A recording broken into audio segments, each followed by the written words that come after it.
Thank you guys. So this is what...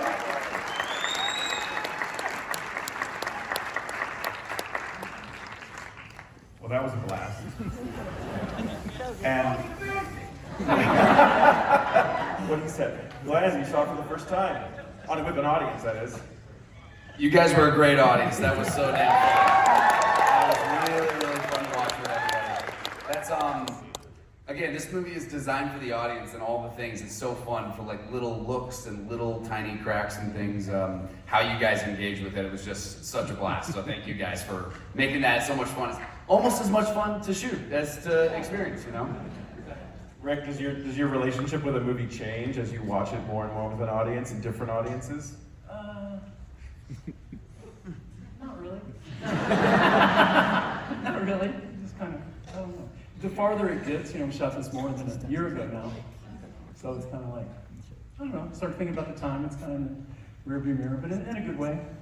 I just think of the cast. And speaking of the cast, like I said, I was on my own up to now, and we have several cast members here. Can I just give a shout out? We got Ray, the boyfriend, Evan Holtzman. Why don't you guys stand up? There it is. Stand up. We got a few. Sergeant, Austin Emilio. Brandon Banks. Sanjay. John Rayleigh is here, the defense attorney.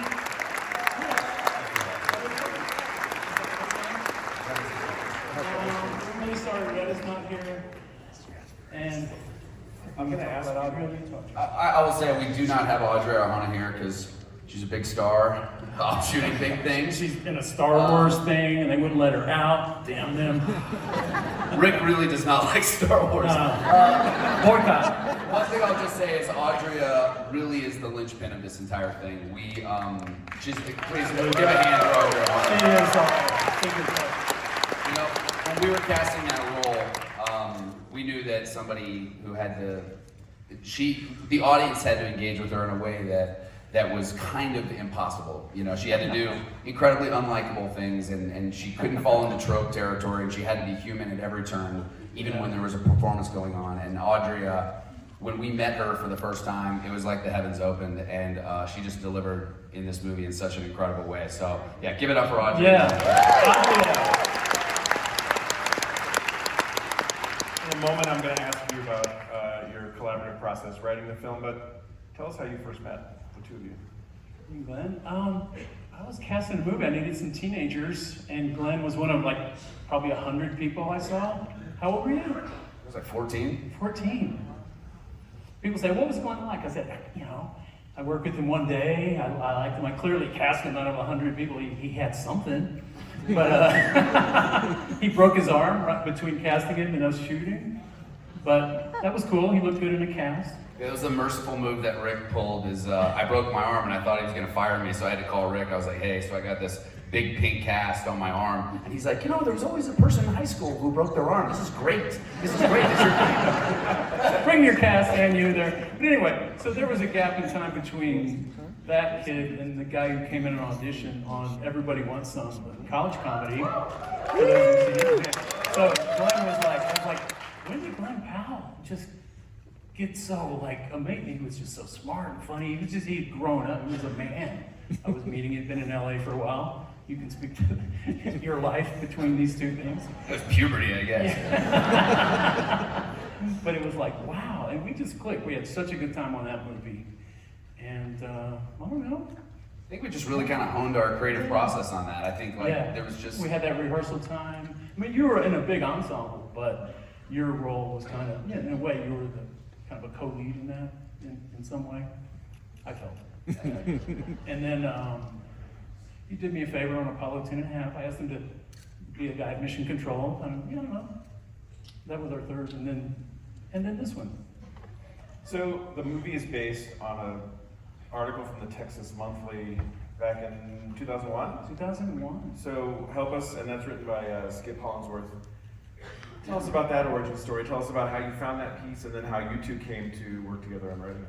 Yeah, well, I'm friends with Skip, and I did a movie, Bernie, based on an article he had written. So, I read everything he wrote. I remember talking to him about it at the time. I thought, like, what a weird character. What a weird world, this Gary Johnson, and just that whole life was so intriguing to me. But yeah, that was 2001, early 2000s. I thought about it over the years, but it just seemed like the same thing. Like, he met people, kind of entrapped them, arrested them. It was kind of a great character, but there wasn't a lot of narrative trajectory to the story. It just didn't quite work as a movie in my head. So it was just kind of super, one of those great characters that I didn't know if the movie. Then Glenn, jump in. I read the article many years later. I was in 7th grade when you first read the article. Yeah, but no, here's the unique combo. I kind of totally backburned thinking that didn't quite work. During the pandemic, I get a call from you. And I had read the article. I was like, God, there's this incredible article called Hitman, and there's this amazing character, Gary Johnson. He's like, no, I've read it. He's like, it's just like, I don't think there's like a movie there. There's a great character there, not a movie. We said, well, what works and what doesn't. You know, we just start spending many hours just talking about it. Yeah, and we started riffing on just the idea of a guy who was really good at studying humanity, emulating humanity, but not experiencing humanity. And we thought, there was this one little line in the article about... Toward the end of the article. Towards the end of the Yeah, article. it's kind of the article sort of ends when he lets her go. It's kind of like a throwaway thing where there's a woman who's actually in danger and he befriended her and let her off and kind of made sure that she, that her life moved on in a better way. So we kind of... showing his humanity. I think Skip wanted to kind of emphasize that. Gary was a really fascinating guy. So that was the jumping off point for everything. Yeah, it was like, well, what if she like called him later and thanked him? What if she invited him to something? What if he, if we showed that clip, it's like, and then it became like, oh, you're trapped in your hitman persona. It becomes like a study of identity and kind of like a body switch comedy in some weird way, like you're two people. I don't know, we just ran with that. And at some point in there, we realized, this is kind of film noir, and then it's like kind of screwball comedy, what keeps a couple apart, so then we felt like we were doing like genre work, the walls were closing in, and we worked really hard, it was, a lot of my films don't really unroll,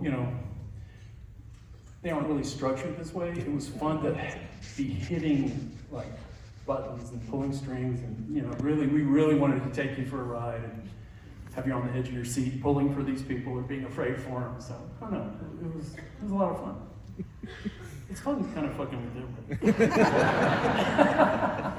One thing that I think many people in this audience will know, but I'll tell you if you don't, is that Rick for many years has founded and run a film society in Austin, Texas, and called Austin Film Society. And I see in your work and in so many of your films, nods or references, or I hear conversations in which you talk about the influence of classic cinema. And I was really thinking about screwball comedies when I was watching this movie. I was thinking about that era in a way, kind of like a kind of romantic comedy and screwball comedy that maybe we don't see too much, but that I'm seeing sort of nods to, and I would love for you to kind of contextualize this for us in that regard. Well, yeah, it was kind of the genre thing.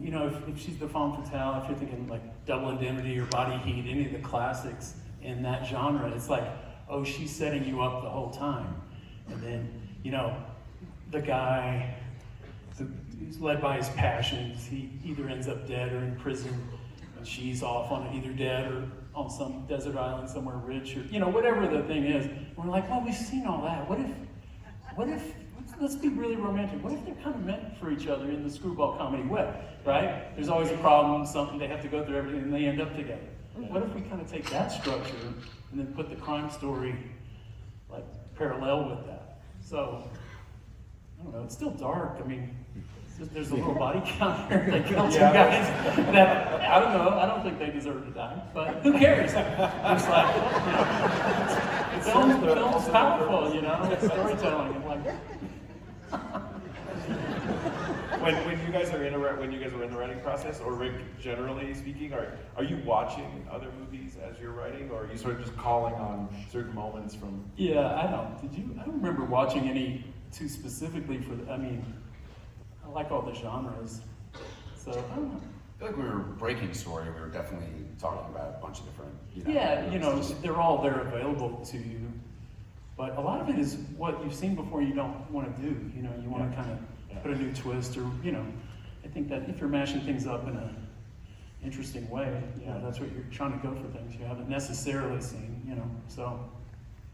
Now, But Glenn, yeah, it is very, it really is about cinema. Now, Glenn, you mentioned that you flagged this, and we're going to go to questions next from the audience. You mentioned that you flagged this article and said, hey, what about this article? Rick was familiar with it. Were you already sort of grand design thinking, okay, this is like a role for me, or was it really just sort of starting with that kind of curiosity of the piece and where it might I be? mean, my heart would have been broken for Rick's like, who's gonna play this game? Let's find somebody good. Yeah, we should find somebody good. What you're gonna decide. Yeah, maybe you can play with the first What's Paul husband. Mescal up to? Yeah.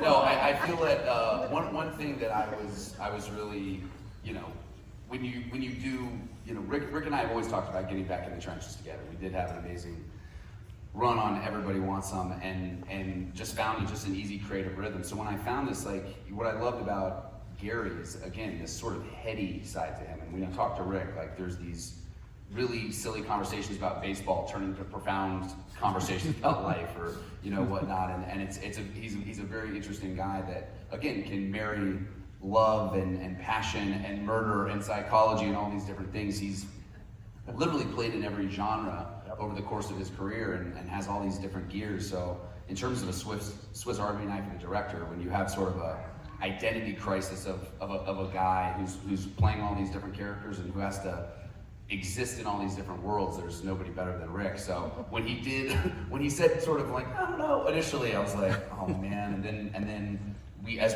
the fact that you kept re-engaging, sort of similar to Madison.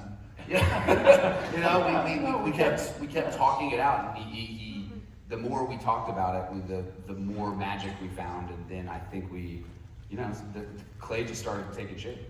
Yeah, we push each other, you know, we have a lot of patience, and we talk it through.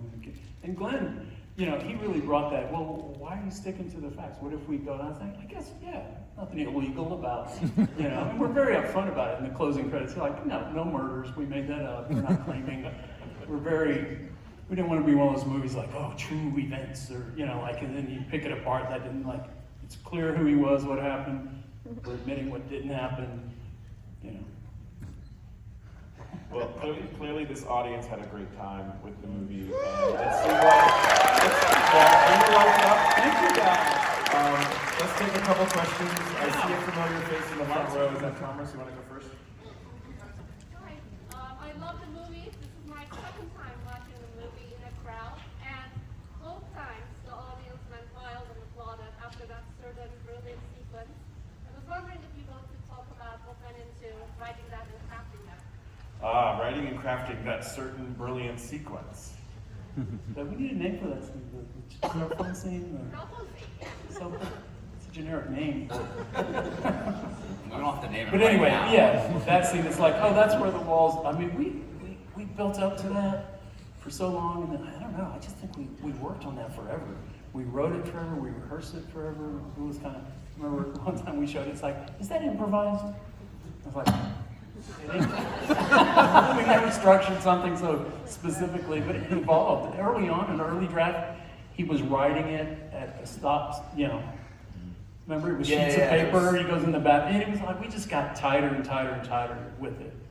You know. Well, and then there was a moment at the, like, I don't know, right before we started shooting where I was like, I don't know, Rick, it just doesn't feel right. It's like something's off, I'm craving something else. And then that's where we kind of like built the two scenes on top of the scenes, and Audrey came in, and it was really became this duality that was existing, the performance within a performance within a performance. And I think that is why that feels so fun for an audience. And that scene's married to the one before it, when they both admit, in an early draft, everything came out in the very last scene, that he's a hitman, that she really killed him, that they killed him. All that happened, we split that up between those two scenes. And didn't think it hurt that, you know, the audience and everybody would know that, you know, heading into the last part. So, I don't know. It's fun that. Appreciate you guys applauding there. That was really that's really wild. But. All right, we can do, oh boy, there's way more than 2 questions here, and I see how much you really want to ask a question, so I can't say no, so go ahead. So when you first saw the film, was there anything that surprised you that was kept in or taken out? And also, is it weird watching yourself on screen? Is it weird watching yourself on screen, and then also questions Question about to you. weird things about left in or left out? Looks like it's for Glenn. I'm doing the in and the things out. What did you think? You didn't have cameo in this movie, did you? No. My parents do. I will say that because Rick kind of invited me into the process from inception to production to post-production, I had to kind of look at myself a lot. I think the first thing when we were writing, I don't think I could write this with me in mind. I think that would probably make me hold back punches. And there was a separation there. There was a separation. It was always Yeah. Gary Johnson and Ron. And all Yeah, those it's like characters. Gary wrote the script with me. Ron kind of acted the movie. I have to think about that. Yeah. And then I think on the post production side, I think that's the other thing is that there's a certain point in the process where you absolutely hate yourself when you initially see everything you're doing, and then the more you look at it, it's just a piece of clay, and you just keep molding it. So at this point, I can see it with you guys and not run out to my car and go cry. Let's go over here. I told you, yeah, you're right there. Yeah. Comedy is the most difficult thing to write. You have me laughing nonstop, timing, working together. How do you, when you're creating it, how do you know it's going to fall flat or explode? This is just so brilliant. I love to laugh. There's so few things that makes you laugh like nonstop. My friend and I love this film. Thank you. Thank you. The creative process, how do you layer it? My daughter's also a writer. She writes comedy so hard because you don't know what's going to work. Like, how do you finally get to a place where you're like, we did it? Well, It's a question about comedy. how do you do it? Well, film and comedy it's not stand-up. There's the longest delay. You've got a 6-month delay between you film and put what you think is funny before an audience is laughing at it. So you have to remember how you felt the first time. You have to have the courage of your comedy. You're like, hey, we thought that was funny in rehearsal, or we thought that was funny as we wrote it. We chuckled. And you just have to remember that feeling, because you're going to get really sick of it in the process. Not sick of it, but it's not going to be funny in the same way. You just have to remember what was funny and not get bored, not get impatient with your own stuff. It requires a lot of patience or something. So, and then tone. Funny actors. Everybody in this movie they get the humor. Audrey was hilarious. We laugh a lot, while we're doing it. So it just kind of floats on a comedic wave, I think. But the characters in the movie don't think it's funny. You don't see them laughing, but they're funny, And we've tried to craft that, to whatever degree. Yeah, I think it's great casting and great editing. Sandra It's all Dare, the, well, it's also the commitment. I mean, some people, they ask, what's it like with Glenn? I said, well, it's a good start. He's really smart, works really hard, and he's funny. That's who you want to work with. Oh shucks, we're gonna squeeze in just one more, and there's way too many. Okay, I see a hand moving back and forth. You caught my eye. She's got the passion. You right next to you. Okay, go ahead.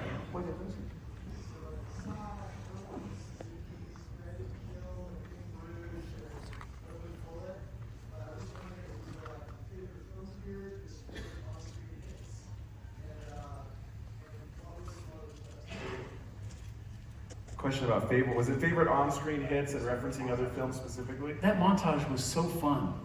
And that wasn't really in the script for a long time. That was kind of a post-production. We were trying to make it a little more clear, the idea. So going through cinema history and really making the distinction. There's mob films where they're killing for a gang. We're trying to get films where they're pretending to be just a retail hitman. What we're saying doesn't exist, which doesn't exist. So it was those. My favorite, I'll just throw out one title in there, is a personal favorite. It's called Murder by Contract. Vince Edwards from the late 50s. It's kind of an obscure movie, but it's brilliant. Irving Lerner directed it. Vince Edwards is in it. He's in The Killing. I don't know, Murder by Contract. If you can see that, it's kind of my favorite hitman movie. Low budget New York kind of indie thing. Anyway, but that was a very fun montage to put together. And the whole concept, like the movie kind of deconstructing the Hitman movie and saying, yeah, it's all bullshit, it doesn't exist, People still don't, you'll leave here tonight and I don't know, how many of you believe hitmen are real? Like, we're so taught to believe they are, but, thank God they're not. The film is Hitman. Let's give a big Thank you. A round of applause. Thank you, guys.